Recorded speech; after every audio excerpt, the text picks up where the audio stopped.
are transitioning into radio and receiving your start as a on-air personality for the morning show Sirius XM Shade 45, which I used to listen to back in the day. Oh, your parents was letting you listen to that?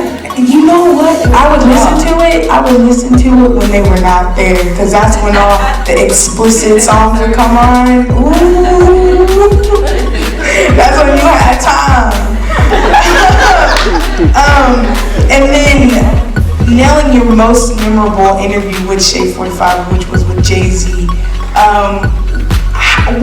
What were your emotions going through this whole transitional period? Because you were in marketing, and then you're like, all right, radio, let's do this, let's try, let's go for it. So what were your emotions going through this transitional stage? I think like that interview with Jay-Z is what really got me my job in radio. So when I first started working at Shade 45, you know, like you said, I had never done radio before, and it was something brand new for me. I wasn't good at it at first. It took a long time for me to get more comfortable because I was nervous all the time. Like I was nervous recording stories, and I didn't know a lot of current events. It wasn't like I kept up with the news and what was going on in the Middle East, so a lot of that was happening, and I was like not that informed. So it was a lot of me trying to like get up on things, but not really knowing that much and having to do my research. And so one thing I did when I first started was I didn't do anything else. Like all I did was go to work, go home, and get ready for work. And I think sometimes you gotta really like super focus on something when you're not comfortable with it, so you can get more comfortable and get better at it and go really hard at it. So I was like, I made a conscious decision, like I'm not going out, I'm not doing anything but going home and going to work in the morning and going back home and getting ready for work in the morning. So that's what I did to get ready for that. And then the big interview I had with Jay-Z was early on. He had just became president of Def Jam. Yes. And I was walking into the bathroom before the interview, and he came in. Usually we did our interviews live, and he came in like at 7 o'clock at night, and it was him, Memphis Bleak, and Young Guns from, I was Young Chris from the Young Guns, who was signed to Rockefeller. And I saw Jay-Z, and you know I'm from Brooklyn, he's from Brooklyn, so we knew each other. And so I'm going in the bathroom, he's like, what are you doing here? And I was like, I'm about to interview you. And he said, don't fuck this up. Oh. And I was like, damn, if I wasn't nervous already, now I'm for real. Like, nah, just throw me in the trash at this point, okay? And on top of it, he had Beyonce with him, right? And he had not even announced that him and Beyonce were dating at that time. Like everybody knew it, but it wasn't like he had came out and been like, that's my girl. Yeah. So I remember we walked into the room to do the interview, and I was like, oh my God, right? And I was happy that Beyonce left and went in the green room, so she couldn't hear it. So I think it's different too, like, if she would have been there, I would have been more uncomfortable, like, asking certain things. And I remember that interview was so good that people put it on like mixtapes because it was funny, right? And you know, I feel like this. What happened was there was this magazine called Ozone Magazine back then, and they used to have this thing called Groupie Confessions, right? In there, and so people would like anonymously talk about celebrities they slept with, and so Jay-Z was in there. And so I remember the main host, Cypher Sounds at the time, brought up like, yeah, you was talking about Jay-Z and his groupie confessions. I was like, oh yeah. And I was like, damn, why is he bringing this up? And I'm thinking Beyonce in the other room. I don't want to talk to this man about that. And so I remember being like, and it's funny because you can hear this interview online still, and I sound like so nervous asking it, but he was like, oh yeah, what'd it say? And I was like, you know, she said, it was big. And he was like, yeah. I said, but she said you was whack though.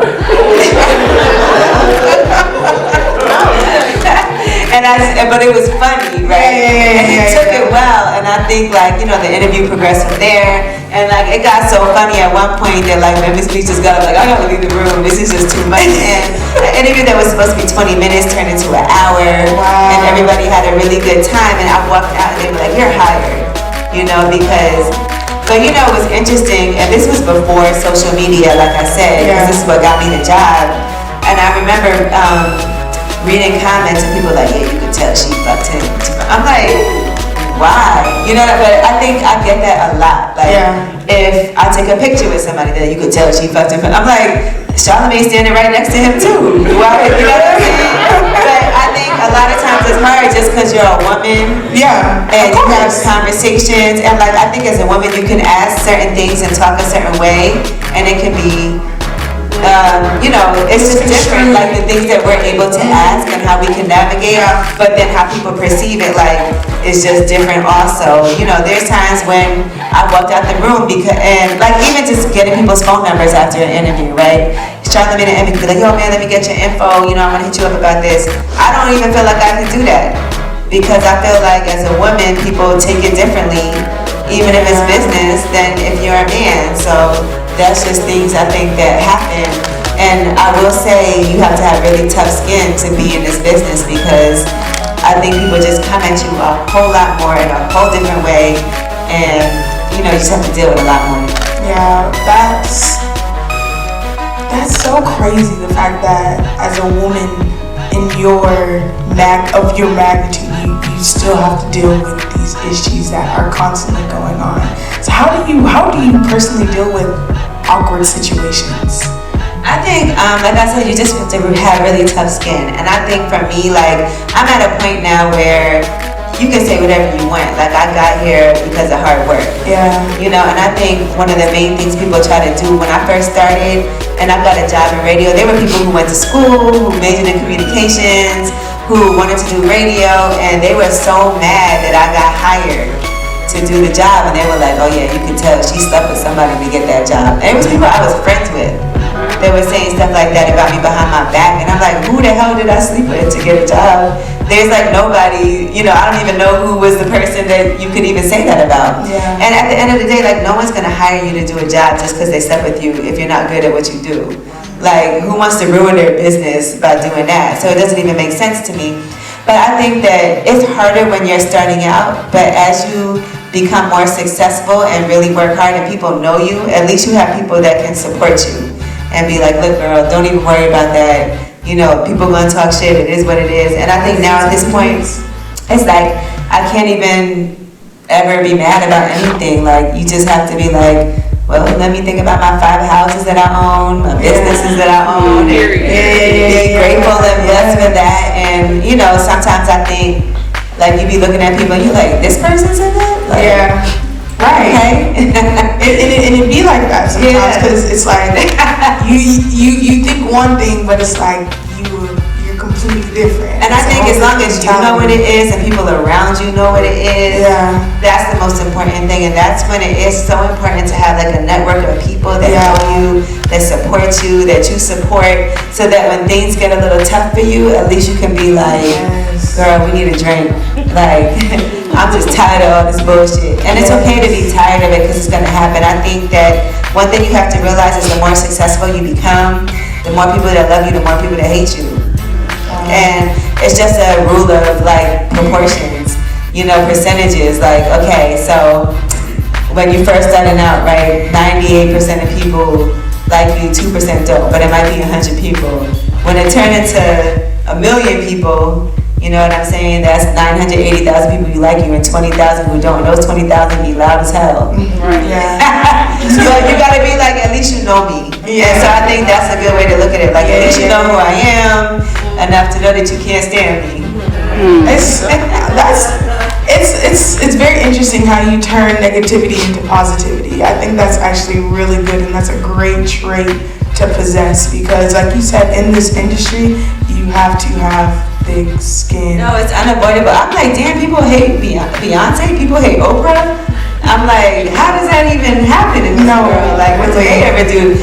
You know what I'm saying? So you gotta feel like, all right, well, and I look at like some of the most successful people. Like, you look at Cardi B, you look at Nicki Minaj. Yeah. And you're like, damn, they doing so well. They got all the people that love them, but at the same time, they have all these people that hate them. And it's like, I don't even, for what reason is it?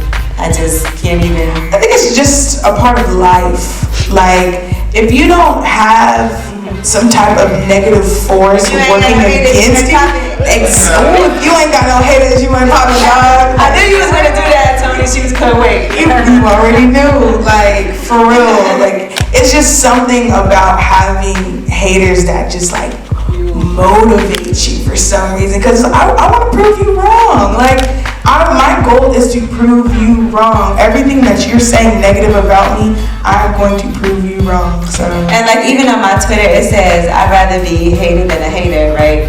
And the reason why I say that is always because, you know, and we talk about like hate being a heavy burden and having hate in your heart for somebody, because, you know, we talk about forgiveness and how forgiveness is for you and not for the other person.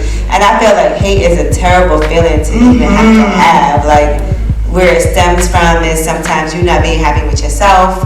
Sometimes it stems from you being jealous of somebody. Sometimes you feel like, why do they have that and I don't have it? And I never want to feel like that. I always want to feel like I want to applaud people. I want to celebrate people. I think that's great when you can get to that space when you're happy in your own life, happy enough that you can be happy for other people. That was deep. That was a great little segment right there. That was a great segment. So after working for Shade 45 for 6 years, you decided to go to the underdog at the time, Power 1051. So what triggered in your mind was like, I want something different. Like, I'm leaving my comfortability, the people I know, to go to the station that is the underdog. How did that happen? They was treating me so shitty and serious. I'm not gonna lie. Like, I feel like I was going so hard and doing everything like above and beyond. And I would do things like, I went in there and I was like, look, you know, there was a series of things that happened that made me feel like, you know, serious, I think at that time, I don't know what it's like now, but they were not that interested in R&B and hip hop. And to me it was like, but that's what's popping, like, Kanye's album was #1, Nicki Minaj was #2 at the time, and I'm like, y'all spending money on Swedish rock festivals, and no, this is like true story, and you're not caring about what we have going on and not spending money on anything that we have happening, not promoting it, not promoting my show. And I was on the morning show. Look, when I did Sirius, I was the only woman on that whole station. You know, and they told me like before they gave me the show, they were like, well, we don't know, you know, it's a very heavy hip hop station, a lot of male listenership. We don't know if a woman can do well having her own show. And I ended up having the most popular nighttime show, and then they ended up giving me the morning show. And you know, a lot of people doubted that it could even happen. And I just remember having meetings, and they were so like detached from what was going on in our world for a living. Because before I did radio, I didn't start doing radio until I was 28. And before that, I was doing marketing and I was freelancing and, you know, doing different things. And I don't think they quite understood it. They were like, she's not asking us for money, so we good. And, you know, that's what it was. So I think they just are now like elated to see, oh, look at our daughter made it against all odds. That's so beautiful, and I believe all parents, because I understand, I'm in the same boat.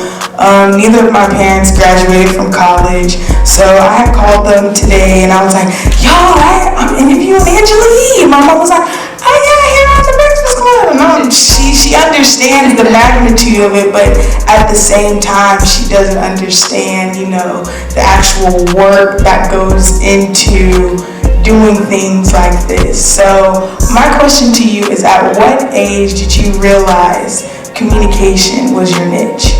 Well, I always thought writing was going to be my niche, and then, like I said, I did marketing, and I just want to stress, like, being an English major and being able to write well is so important no matter what it is that you do in life, because I don't care where you work, like, even doing marketing, I was able to write up marketing proposals and, you know, get us money and get clients just because my writing was like on point. I remember being in college and having to write like 15-page papers and doing it the day it was due.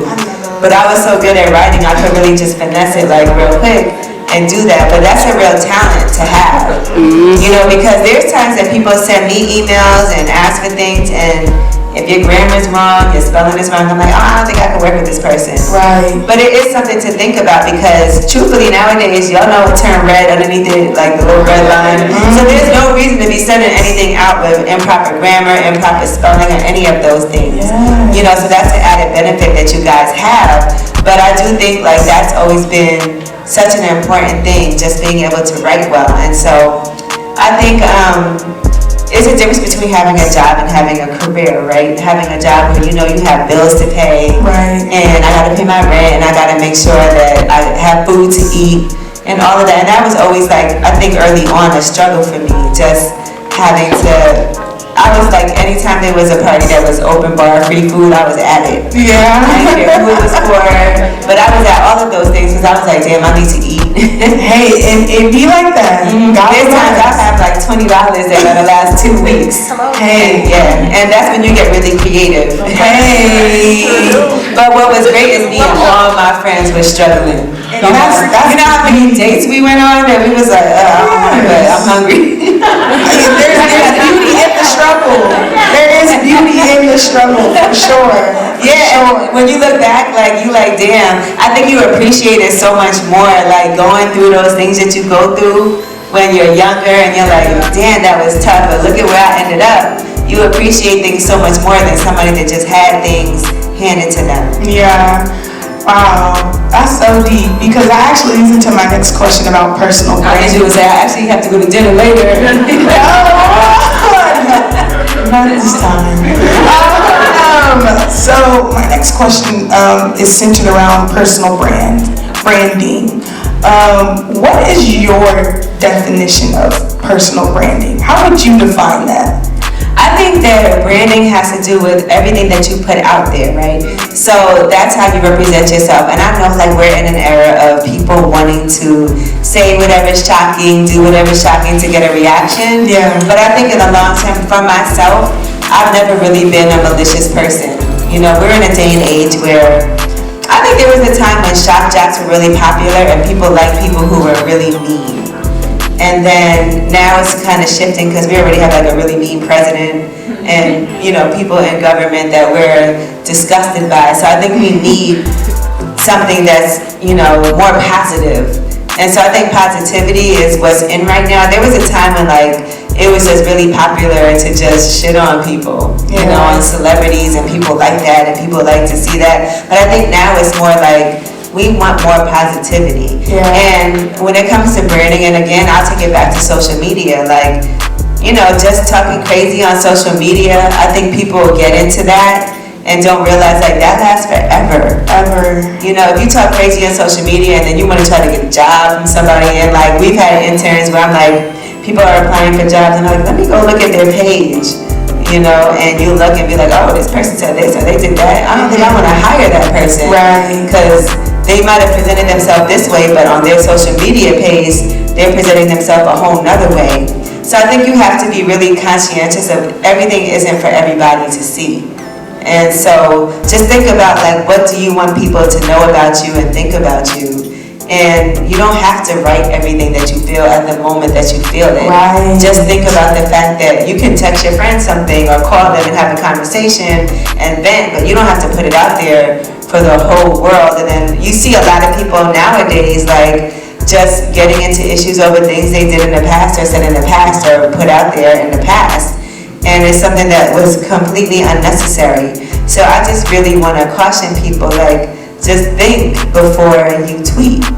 Think before you put something on social media. Yeah. You know, we're in this whole cancel culture right now too, where people aren't allowed to make mistakes. I think for myself, when I first started doing radio, I was so terrible that if social media would have existed back then, I wouldn't have a career right now. Right. Like, people have to learn and grow. People have to be allowed to make mistakes. And I think there's a way to talk to people where it doesn't have to be an attack all the time. I think we're in this whole attack. It can be more like, hey girl, you know, whatever. And you can politely check people, but it doesn't have to be an attack all the time. Right. Is there ever a time where you just have to, like, step back from social media because you really are, you're radio personalities, like, everyone knows who you are. Your name is your personal brand. So is there any moment where you're like, I gotta log off, I gotta delete, I gotta do what I gotta do in order just to keep my mind, you know, from becoming of the world almost, because there's so much negativity. So I think I'm really good at, like, not being consumed by it. Yeah. You know, a lot of stuff that I post is not, like, super personal. Yeah. It's more like work related or something that I might feel like is inspirational or whatever, and that's what I do. Yeah. Like, one thing I do make sure I do is, like, people talk crazy on there, so I might just, if you say something crazy, I just gotta block you, because I have endorsements and things like that I think about. And I don't need people like saying crazy things. And I also don't ever want to feel tempted to say something slick back, because I think in my mind and like 10, 9, 8, 7, 6, 5, 4, 3, 2, 1. Don't do it. That's a countdown. I do. That's my trick too. Like before I say things a lot, I count down backwards from 10 in my head before I say it. And that's how I stop myself from a lot of things, because I feel like, I forget where I learned that so long ago, but it really works. Like, I encourage you to try it. If you feel like you're about to go off, just count from 10 backwards, and then be like, all right, let me just think about it. Because sometimes you put things out there and you can't ever take it back. Ever.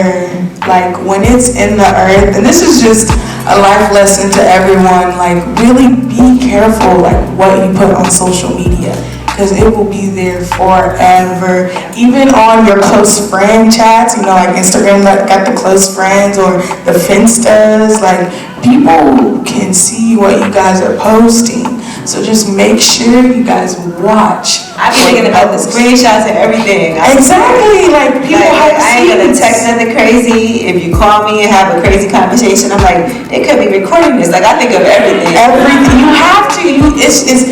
We're in that time of age where you have to think dramatically. I'm not gonna play. Like, I really do. I'll be like, oh, they calling me asking me this? No, really. Like, if you could hear something, and I think a lot of things, and I've said this, I just said this earlier, we were discussing, you know, how to interview people, and I was saying, when it comes to me asking questions, if something is out there on the blogs and people know about it, it's fair game. If you tell me something in confidence, I'm not going to bring it up in an interview. So if I feel like somebody who calls me behind the scenes, or I'm out at an event and I see something, I'm not going to say anything about it, just because I feel like that's, you know, breaching somebody's trust and somebody's confidence. Now, if something that I could Google and see, then I think I'm allowed to ask you about that. And so that's how I gauge what is appropriate and inappropriate to ask. Because at the end of the day, like, I still want to treat people like human beings. I'm not that into getting a look or getting something go viral by me saying something nasty, because that's not how I want to represent myself, and that goes back to my brand. Yeah, that was deep.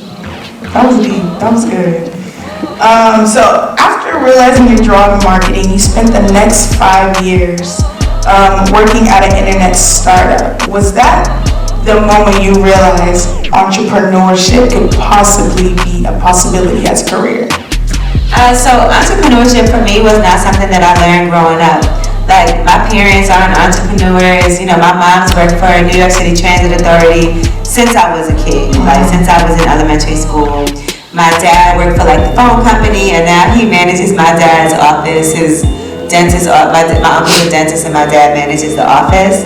So he basically does nothing. But you know, it's not something that I really learned. Like, my parents, the reason that we even own a house, like they own a house, was because my grandfather, and you know, people, I don't know if anybody here is Caribbean, but you know, all my life my grandfather was save your money, buy a house, save your money, buy a house, save your money, buy a house. So they really encouraged that. So my grandfather moved back to the West Indies and left that house to my mom.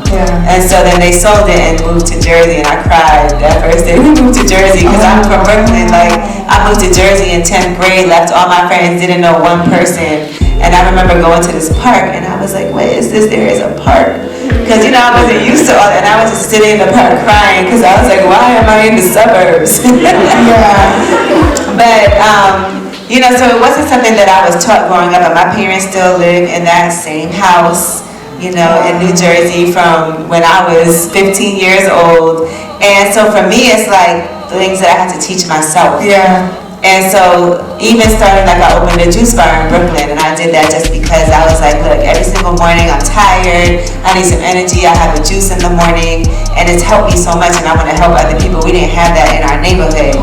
And we always talk about food deserts and how hard it is to find like fresh fruits and vegetables. And so I wanted to do that in our community. It doesn't make money like that, but it maintains itself, and I feel good about it. And I think that when you have the opportunity to do things that change people's lives and it feels good, you know, it's a great thing to do. So I did that, and then I started a pressed juice company, And then I've been doing real estate, like I bought 3 houses in Yes, Detroit. ma'am. Multiple income. Yeah, and I sold 1 house, and then I still own 2. One of them I'm gonna keep because it's so nice to not have a mortgage to pay.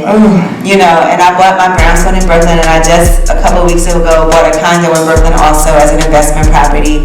So there's things that I'm doing because I think you never want to feel like I need this job. You want to feel like I work here, this is extra money, and I can use this money to do other things, but I don't need it, you know, because I think sometimes when you need something, you settle. So to feel like I'm doing this because I want to be here and it was a great contract and I negotiated what I wanted and y'all need me, that's a better feeling than feeling like I need this or I can't pay my bills. Wow. Give it up for Angela Yee. Let's give it up for Tony, who did such